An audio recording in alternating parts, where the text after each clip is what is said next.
Hey everybody, this is John with the Contractor License School. Ladies and gentlemen, hope you're having a good day today. So I'm going to kind of be running you through and talking about how to get your license without a social security number. Okay, so believe it or not, there's actually only going to be 3 state requirements that the state has in order to get your contractor's license. Okay, number 1, you got to be over 18. Okay, you have to have a valid social security or an ITIN number. So that's or. You don't have to have a social security and an ITIN number. And you have to have 4 years of experience in the trade. Now, I want to highlight on the ITIN number portion of everything.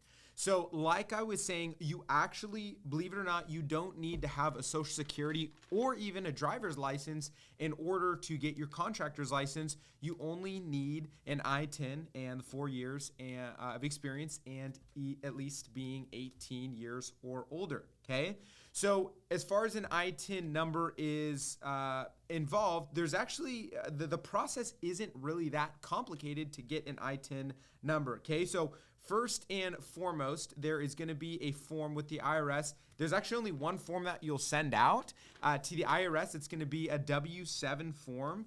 And I'm just going to go over that super briefly. We're totally able, if you decide that you kind of want to get your contractor's license and you don't have a social and you want to go down the ITIN route, it's totally doable and you can 100% do that. And we'd be totally willing to guide you through that and help you out so that way you can get your contractor's license.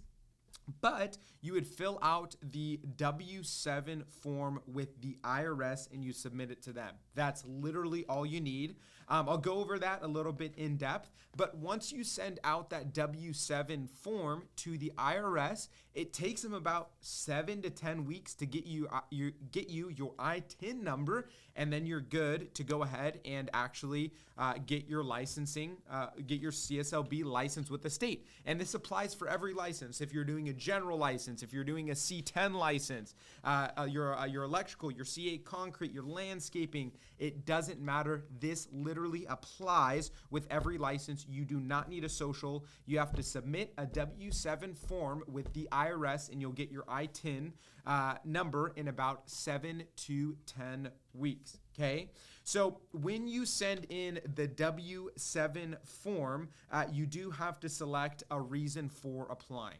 Okay, and the CSLB application is a complete, it's a form that the IRS will recognize and they will accept the form for that. So when you go ahead for the reason for applying, which again, we can walk you through, it'll be for the CSLB application process, okay? Now, there is a few documents that you are going to need to send in with this W-7 form in order to get your IRS.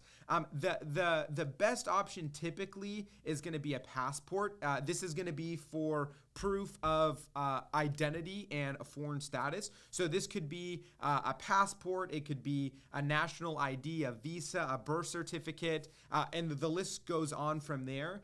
Basically, the IRS just needs to have some sort of proof of identity to make sure that you are who you say you are and you can apply for that ITIN number. Okay, and other than that, they are going to have and they're going to request at least some supporting documentation.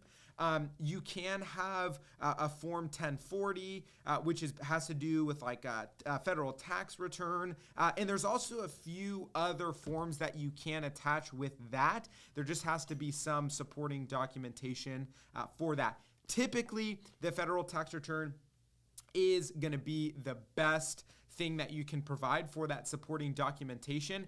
However, there is still a few other lenient, the IRS is a little bit lenient when it comes to that. So there is still a few other pieces of supporting documentation that you can provide if you don't have a federal tax return, okay? But once you get all of these documents, so it's super simple. To sum it up, you're going to send out the W-7 with a proof of identity and a supporting document, some supporting documentation, whether that's a federal tax return or whatever it is. That is literally it. Okay, once you get that sent out to the IRS, you can mail it to them. You can go in person. You can go through the TAC, which is the Taxpayer Assistance Center. I'm not sure. It depends on where you're located. You might have one near you. And you turn it in there. And then once you turn it in, you simply wait around 7 weeks. Sometimes it can be a little bit longer, like I was saying, around 10 weeks, but typically around 2 months. And then the IRS will go ahead and send you your ITIN number. And then, ladies and gentlemen, you're ready to go. Once you go ahead and have that ITIN number, that is going to be the only thing you're going to need, except obviously for your 4 years of experience and having someone sign off for that. But once you have your ITIN number, you're good to go and you can get licensed. And again, you do not, and I want to make sure everyone understands, you do not need a social security number in order to get your contractor's license, okay? You can totally get your contractor's license with just an ITIN number, and that way, you can go ahead and get your license if you don't have that. So that's pretty much all I have for you today. If you have any other questions about getting your ITIN or just getting your license, we're totally able to help you with whatever we can, and we look forward to hopefully seeing you in the school. Again, this applies for any license, whether it's the general B, electricians, landscaping, we can help you out. So I hope you enjoyed, and I hope that you found this informational. Like I said, if you have any other questions, leave a comment below. Make sure you subscribe and hit that bell notification for more posts, both informational and helpful. So if you need anything else, contact us. We'll put the number on the screen and email if you want to email us as well. And we look forward to hopefully hearing from you soon. Thanks.